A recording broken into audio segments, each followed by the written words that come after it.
सुरुवातीला एक महत्त्वाची बातमी राज्यातल्या शाळांसंदर्भातली। राज्यातील 8वी ते 12वीच्या शाळा 17 ऑगस्ट पासून सुरू करण्याचा विचार असल्याचं शालेय शिक्षण मंत्री वर्षा गायकवाड यांनी सांगितलंय। त्यांनी झी24 तासला याबाबत माहिती दिली आहे। ज्या भागात सध्या 8वी ते 12वीचे वर्ग सुरू आहेत तिथे 5वी ते 8वीचे वर्ग सुरू करण्यात येतील असंही त्यांनी नमूद केलंय। याबाबत 2 ते 3 दिवसात नियमावली जाहीर होण्याची शक्यताही त्यांनी वर्तवली आहे। तर दुसरीकडे शाळा सुरू करण्याबाबत घाई न करण्याचा सल्ला केंद्रीय आरोग्य राज्यमंत्री भारती पवार यांनी दिलाय। झी24 तासशी बोलताना त्यांनी राज्याला सबुरीचा सल्ला दिलाय।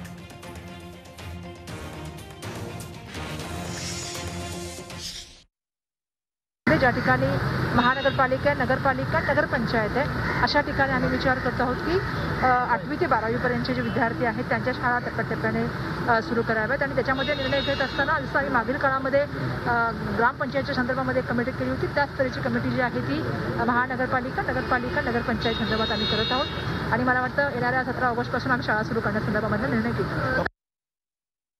आजही आम्ही केंद्र सरकारच्या वेगवेगळ्या गाईडलाईन्स देत असतो। त्या माध्यमातून आजही अपडेट घेताना कोरोनाच्या पेशंट्सची संख्या बघितली तर देशभरामध्ये आज महाराष्ट्र आणि केरळ राज्य जिथे कोरोनाचे पेशंट्स आहेत आणि प्रमाण जास्त आहे, तर मला वाटतं अजूनही हे कंट्रोल करण्यासाठी आपल्याला खूप मेहनत घ्यावी लागणार आहे, सतर्कतेने काम करावं लागणार आहे। आणि लहान मुलांच्या शाळांचा प्रश्न असेल तर अजूनही वेट अँड वॉचच्या भूमिकेत राहून पुढचा निर्णय घ्यावा।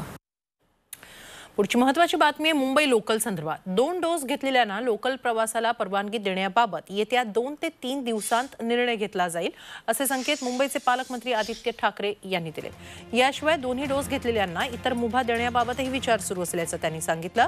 आंदोलन करणाऱ्या राजकीय पक्षांनी जबाबदारीने वागावं असं सांगत आदित्य ठाकरेंनी भाजपला टोलाही लगावला। महत्त्वाचा टप्पा असा आहे जिथे वॅक्सिनेशन झालेले आहेत तरी देखील US मध्ये असेल, UK मध्ये असेल केसेस काही वाढत आहेत। आपण काळजी जीवाची घेत आहोत।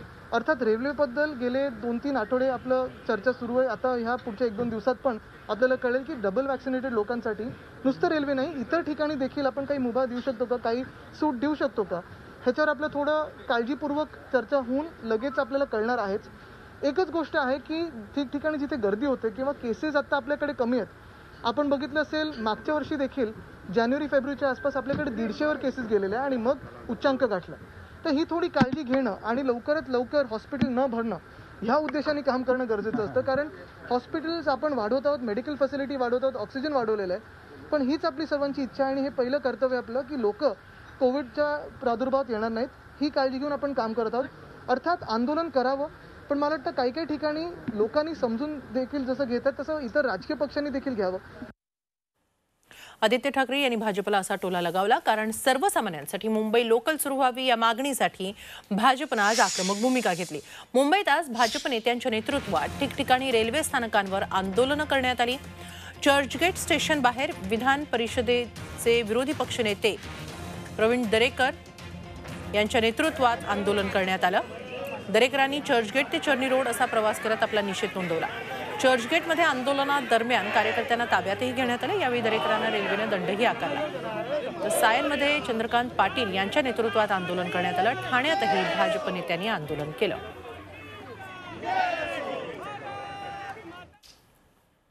आज राजकीय क्षेत्रात सर्वाधिक गाजली ती चंद्रकांत पाटील आणि राज ठाकरे यांची भेट। आजवर केवळ दुरून एकमेकांना रामराम करणारे 2 पक्ष आता अधिक जवळ येत असल्याचं दिसतंय। त्यामुळे राज्याची राजकीय समीकरणं बदलणार का, ही नव्या युतीची नांदी म्हणायची का, बघूया हा स्पेशल रिपोर्ट। राज्यात नवी राजकीय समीकरणं, कृष्णकुंजवर ठाकरे पाटलांमध्ये गुफ्तगू,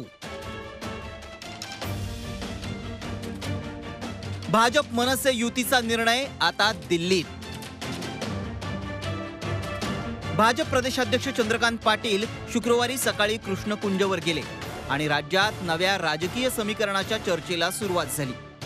गेले काही दिवस भाजप आणि मनसे हे पक्ष एकाच दिशेला तोंड करून बोलतायत। राज्य सरकार विरोधातले मुद्दे किंवा आंदोलनाच्या विषयांमध्ये साम्य पाहायला मिळतंय। यातून अर्थातच दोन्ही पक्ष जवळ येत असल्याचे संकेत मिळत होतेच। त्यातच आता चंद्रकांत पाटलांनी कृष्णकुंजवर जाऊन राज यांच्याशी चर्चा केल्यामुळे दोन्ही पक्षांची युती होणार असल्याच्या चर्चांना वेग आलाय. अर्थात या भेटीत राजकीय चर्चा झाली नसल्याचं पाटलांनी म्हटलंय. कुठलाही भारतीय जनता पार्टी, महाराष्ट्र नवनिर्माण सेना युतीचा प्रस्ताव ह्या बैठकीत नव्हता. एकमेकाला समजून घेणं, एकमेकाचे विचार एकमेकाला सांगणं हा विषय होता. मात्र मनसे नेते बाळा नांदगावकरांनी राजकीय चर्चा झाल्याचं मान्य केलंय. कसं आहे की राजकारणामध्ये पुढच्या मुवमेंट ज्या करायच्या असतात त्यासाठी काही ठोकताळे असतात आणि त्या ठोकताळ्याचा अंदाज प्रत्येक पक्ष घेत असतो. हा ठोकताळा आहे, त्याप्रमाणे होणार त्या काही घटना. राज ठाकरेंशी झालेल्या चर्चेची माहिती चंद्रकांत पाटील पक्षाच्या राज्यातल्या नेत्यांना देणार आहेतच. शिवाय दिल्लीतल्या पक्षश्रेष्ठींसोबतही यावर चर्चा करणार आहेत. मनसेचं आजवरचं उत्तर भारतीय विरोधी धोरण भाजपसाठी मोठी अडकाठी आहे आणि हे चंद्रकांत पाटील यांनी बोलूनही दाखवलं. बिटरनेस आहे, कटुता आहे, द्वेष आहे. ते म्हणाले तसं नाही आहे. म्हटलं तसं नसेल तर तसं परसेप्शन जातं, तसा समज जातो. तर तो समज तुम्ही लोकांचा दूर केला पाहिजे. हे तुमचं म्हणणं असेल तर ते जरा जोरात म्हणायला पाहिजे असं मी त्यांना म्हटलं.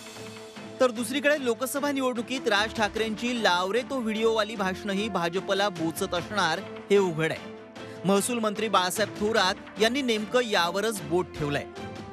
राज ठाकरेजींनी जे भाषण लोकसभेच्या वेळेस केलेले ते पाहिल्यानंतर ते एवढे बदलतील असं मला वाटत नाही. मुंबई महापालिकेतून शिवसेनेला हटवायचं असेल तर मनसेची मदत भाजपला निश्चित होऊ शकेल. मात्र त्याच वेळी या युतीचा उत्तर प्रदेश विधानसभा निवडणुकीवर परिणाम होण्याचाही धोका आहे. ही तारेवरची कसरत भाजप नेतृत्व कसं करणार यावरच युतीचं भवितव्य अवलंबून आहे. दीपक भातुसेसह देवेंद्र कोल्हटकर, झी24 तास, मुंबई.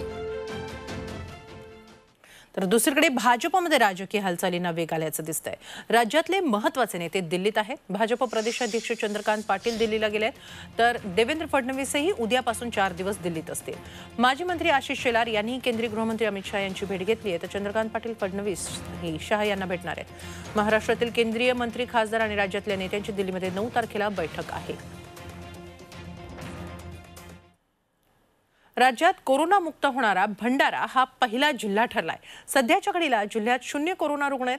आतापर्यंत जिल्ह्यात 59,809 कोरोनाबाधित रुग्ण आढळून आले होते, तर 1133 लोकांचा कोरोनामुळे मृत्यू झालाय. 58,678 रुग्ण बरे होऊन घरी परतले. कठोर उपाययोजना आणि लसीकरणामुळे हे शक्य झालंय. तर धुळे हे राज्यातलं पहिलं कोरोनामुक्त शहर बनलंय. शहरात 25 जुलैपासून एकही नवा रुग्ण सापडलेला नाही, तर 3 ऑगस्टपासून शहरात कोरोना रुग्णही नाहीत. योग्य नियोजन, कडक लॉकडाऊन आणि लसीकरणाचं चांगलं प्रमाण यामुळे शहर कोरोनामुक्त झालंय.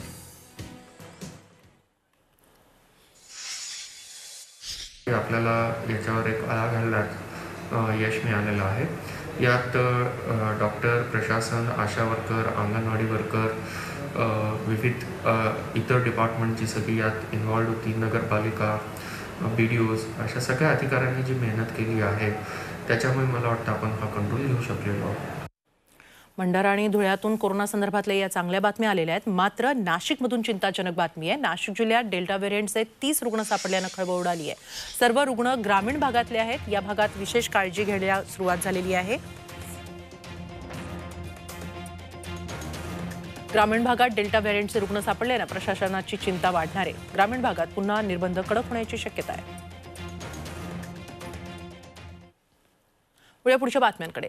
राज्यातला टोमॅटो उत्पादक शेतकरी संकटात सापडलाय. टोमॅटोवर 1-2 नाही तर तब्बल 5 व्हायरसचा हल्ला होतोय आणि डोळ्यासमोर पीक नष्ट होताना बघणं बळीराजाच्या नशिबी आलंय. हे संकट किती गंभीर आहे आणि ते कसं टाळायचं बघूया हा स्पेशल रिपोर्ट. राज्यातलं टोमॅटो पीक संकटात. 5 विषाणूंचा एकाच वेळी हल्ला.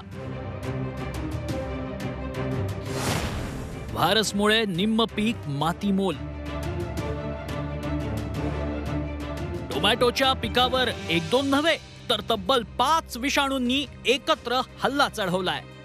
या हल्ल्यांमुळे टोमॅटो पिवळा पडणं, आतमध्ये बुरशी येणं, गर नसणं असे प्रकार घडतायत. या व्हायरस हल्ल्यांमुळे मोठ्या कष्टानं पिकवलेली शेतं मातीमोल होतायत. राज्यात 51,717 हेक्टरवर टोमॅटोची लागवड करण्यात आली आहे. यापैकी जवळजवळ निम्म्या म्हणजे 24,000 हेक्टर टोमॅटोवर एक किंवा त्यापेक्षा जास्त व्हायरसचा हल्ला झालाय। याला प्रामुख्यानं जबाबदार आहे तो ककंबर मोझॅक व्हायरस। याखेरीज groundnut bud necrosis virus, capsicum chlorosis virus, पॉटी व्हायरस आणि पोटॅटो व्हायरस एक्स यांनी शेतकऱ्यांना जेरीस आणलंय। नवीन आजार आला त्याच्यामुळे टोमॅटोची साईज होत नाही, झाडं पण होती नाही, टोमॅटो आतमध्ये फळे ना ते आतमध्ये पोकळ राहते, त्याच्यावरती काही हे नाही, त्याच्यामुळं शेतकऱ्यांनी कसं काय हे करायचं आणि औषध काय तर त्याच्यावरती पाहिजे ना। वजनाने टोमॅटो एकदम हलका आहे, त्यातून 3 ते 4-5 वर्ष झालेत असं टोमॅटोला भरघोस असं बाजार काय भेटलेला नाही। पुणे, नाशिक, सोलापूर, अहमदनगर, सातारा, औरंगाबाद, नागपूर, लातूर या जिल्ह्यात प्रामुख्यानं टोमॅटोची लागवड होते। या सर्वच भागांमध्ये कमी अधिक प्रमाणात संसर्ग आहे। यापासून वाचायचं असेल तर शेतकऱ्यांनी सामूहिक कीड नियंत्रण करण्याचा सल्ला कृषी तज्ज्ञांनी दिलाय। आपल्याला आपली बाग स्वच्छ ठेवायची, बागेमध्ये हिंडताना फिरताना झाडाला धक्का लागणार नाही याची आपण काळजी घ्यायची। त्याचबरोबर जर आपण शेतामध्ये फिरत असू तर आपण पूर्णपणे स्टरलाइज असो अशी काळजी घेणं गरजेचं आहे। गेल्या काही वर्षात टोमॅटोला बाजारभाव नाही, लॉकडाऊनमुळे गणित आणखीनच बिघडलंय। त्यातच आता रोगराईमुळे बळीराजा मेटाकुटीला आलाय। यावर संशोधन करून औषधं शोधणं गरजेचं आहे। खरं तर गेली काही वर्षापासून टोमॅटो उत्पादक शेतकरी हे टोमॅटोवर येणारे वेगवेगळे आजार आणि बाजारभावाच्या चिंतेने ग्रासले आहेत। त्यामुळे गरज आहे ती येत्या काळात टोमॅटोला योग्य बाजारभावाची आणि रोगाला प्रतिकार करणाऱ्या योग्य वाण शोधण्याची। Hemant Sapude, Zee media, Junnar, Pune. तर राज्यावर कोरोनासोबतच एक नवं संकट घुंगावतंय। धरणांमध्ये आता एक असा मासा आढळू लागलाय ज्यामुळे जैवविविधता धोक्यात आली आहे। या माशामुळे मच्छीमारही हैराण झालेत।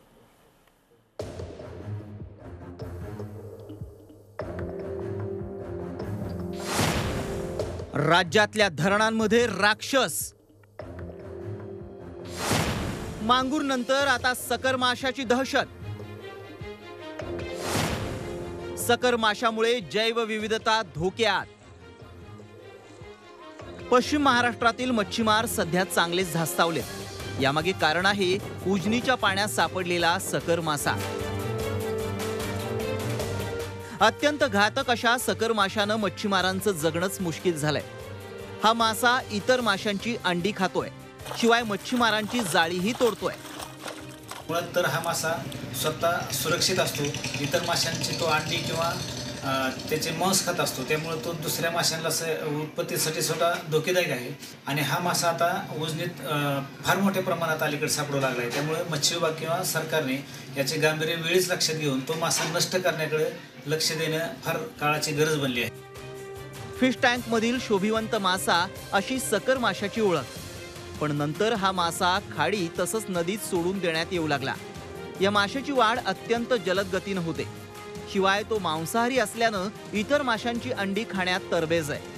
त्याचं शरीर धारदार आणि टोकदार असल्यानं इतर माशांपासून सकर मासा सुरक्षित राहतो।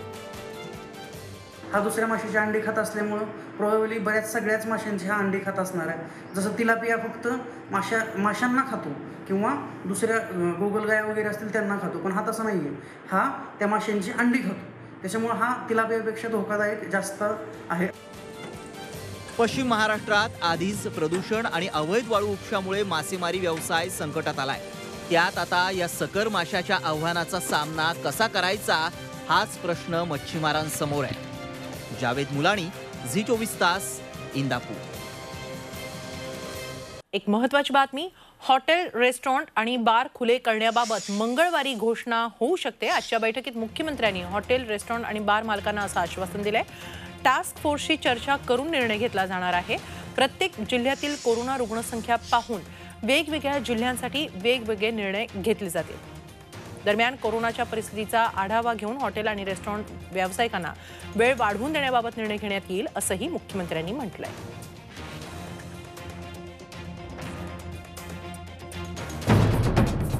सह्याद्रीची उंची म्हणजे